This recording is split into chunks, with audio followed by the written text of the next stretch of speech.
Olá, vamos ver nesse vídeo a diferença entre qualificação de lead por perfil ou por momento.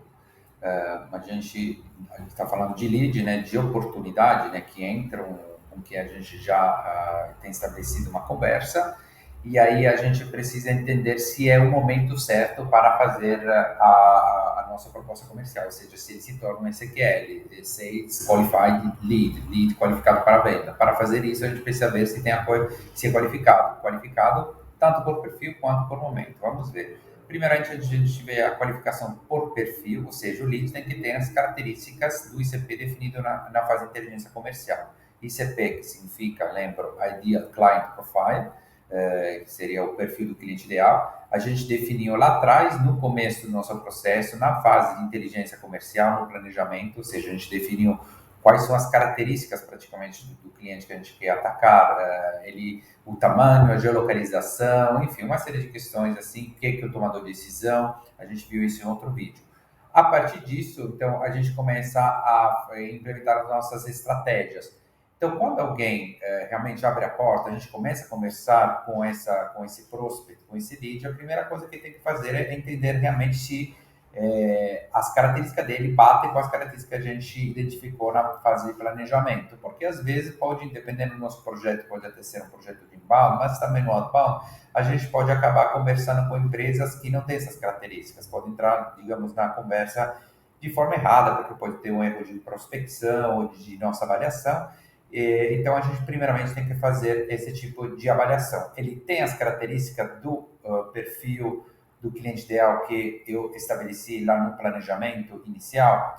Sim, se for sim, aí vou ter que ver a maturidade, entender a maturidade, ou seja, a qualificação por momento de compra. O que isso significa?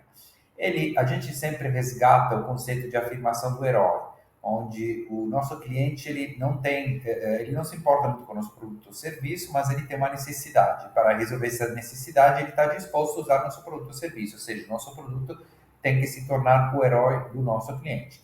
Então, ele tem que ter essa necessidade que a nossa solução resolve. Mas, além disso, ele tem que ter urgência de resolver essa necessidade, né? Então, é por isso que a gente fala de priorização. Então, o nosso cliente, o nosso prospect, além de ter as características do perfil ideal, ele tem que ter a necessidade, ou aquele problema que a nossa solução resolve, ele tem que ter urgência de resolver, ou seja, tem que ser prioritário para ela. Por quê? Senão ele vai chegar a falar que, tá tudo certo, eu gostei muito da solução que vocês propõem, muito legal e tal, mas eu tenho outras prioridades, mas é muito caro, enfim, todos esses tipos de objeções são referentes ao fato que ele não está no momento de compra, não está pronto. E caso ele esteja pronto para comprar, então a gente não pode insistir, a gente pode começar a fazer um trabalho de engajamento ou por inbound, de relacionamento dentro do CRM, a gente pode fazer isso de forma mais ou menos automática, ou mais ou menos manual, simplesmente dependendo de quantas são essas oportunidades. São 10, 20, 30, 50, 100, eu posso definir isso de forma manual, manter um relacionamento, compartilhar um conteúdo com esse prospect de vez em quando, retornar em contato daqui a 3 meses, vou colocar tudo isso no meu CRM.